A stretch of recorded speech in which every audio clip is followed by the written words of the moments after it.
intimidad con el Señor y salida a las Isabeles que nos necesitan. Eso fue la vida del Papa Francisco. Francisco es uno de aquellos hombres y mujeres que se animaron a montar el Evangelio en pelo, sin aperos, sin suavizantes, y por eso mismo dejan al descubierto nuestros pretextos, dejan al descubierto nuestras mediocridades. El pontificado de Francisco fue un pontificado gestual. Francisco, con sus palabras y sobre todo con sus gestos, nos hizo saber rotundamente que otro mundo es posible, que el sistema económico basado en la idolatría del dinero es injusto, pues enriquece a unos pocos y convierte a una gran mayoría en masas sobrantes, que la actitud de los países ricos ante los emigrantes, muchos de los cuales mueren en el intento de llegar a las costas europeas, es una vergüenza, que vivimos en una burbuja del consumo y con el corazón anestesiado ante el sufrimiento humano muchas veces, que el ambiente cortesano, pensando para nosotros los hombres de iglesia, que el ambiente cortesano, decía, es la lepra de la iglesia, que los pastores han de oler a oveja y no convertirse en clérigos de despacho o en coleccionistas de antigüedades, ni caer en el carrerismo, que la confesión, el sacramento de la confesión no puede ser una tortura, sino un lugar de misericordia, que hay que evitar el autoritarismo en el gobierno de la Iglesia, que no hay que teorizar desde el laboratorio, sino experimentar la realidad del pueblo.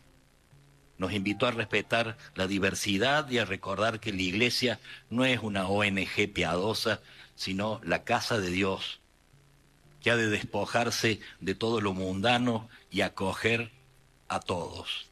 Que son miserables las guerras, todas. Que son miserables, y si es miserable la muerte de los niños y de los inocentes en ellas.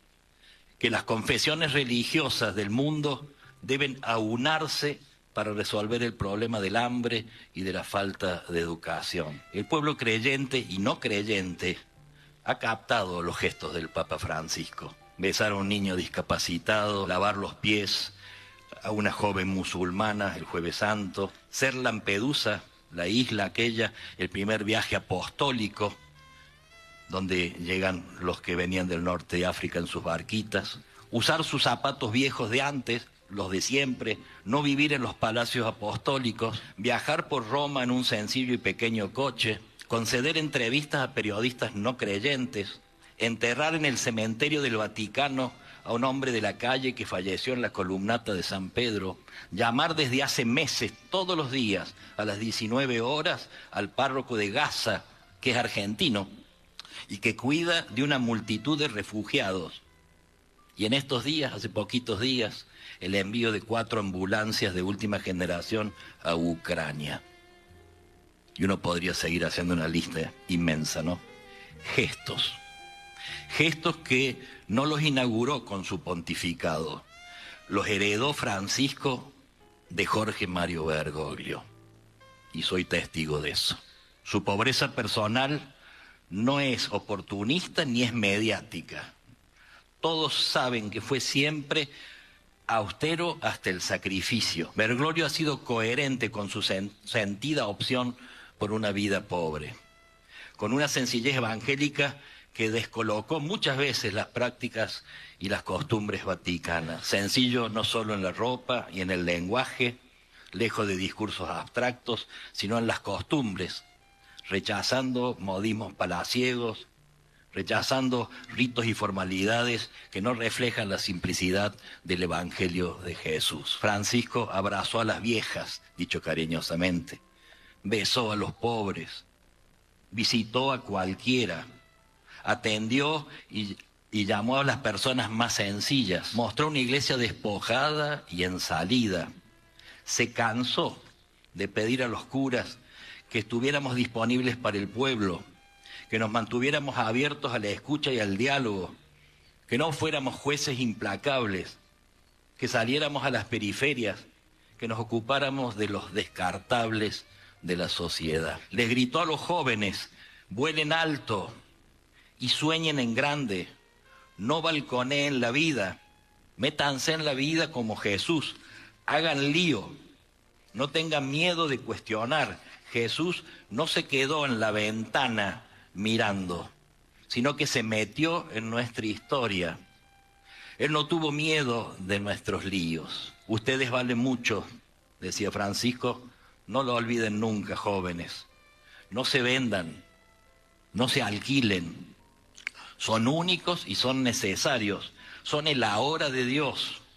Son la iglesia los necesita. Con ustedes hay esperanza. Sean jóvenes con alas y con raíces. Francisco nos previno de la autorreferencialidad. Una iglesia que se mire el ombligo. Salgan de las cuevas, salgan de las sacristías, salgan de los salones VIP. Prefiero una iglesia herida por salir que enferma por cuidarse. Francisco fue audaz.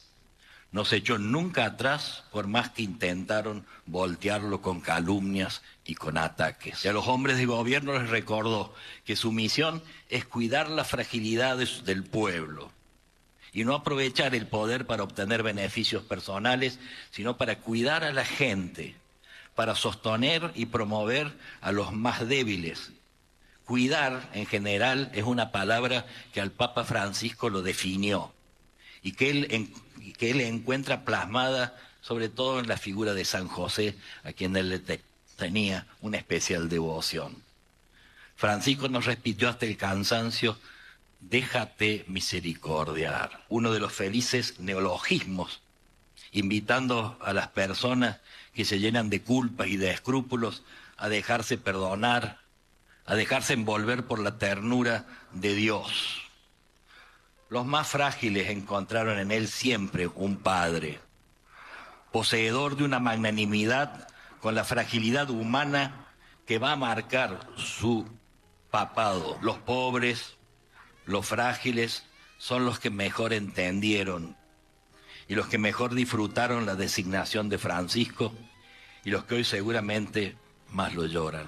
Nos toca, fieles a su legado, gestar un mundo más justo y fraterno, una iglesia más sencilla y comunitaria, una iglesia más nazarena que huela a Jesús y que huela a Evangelio. Hoy día se dio a conocer el testamento de lo que él desea que el Señor dé, la recompensa merecida a quienes me han amado y seguirán orando por mí. Ofrecía al Señor el sufrimiento que se hizo presente en la última parte de mi vida. Lo ofrecí por la paz en el mundo y por la fraternidad entre los pueblos. Que el Señor nos conceda la gracia de recordar, de hacer pasar por el corazón todas estas gracias. Nos conceda la gracia de hacernos cargo, de tomar la posta de un hombre que se animó, nos dio testimonio de lo que significa vivir el Evangelio. La Virgen, que es madre, él ha pedido ser enterrado, ya tiene su tumba abierta hace tiempo, allí en Santa María Mayor, en esta Basílica de la Virgen, donde cada vez que salía de viaje, él iba a rezarle a la Virgen, cada vez que volvía de viaje le llevaba flores a agradecerle. Cuando volvió de la clínica Gemelli, también pasó por Santa María Mayor a agradecerle a la Virgen. Bueno, él que tenía esta devoción, este cariño tan de hijo, ¿no?, que también nos ayude también a sentirlo y a vivirlo nosotros. Que así sea.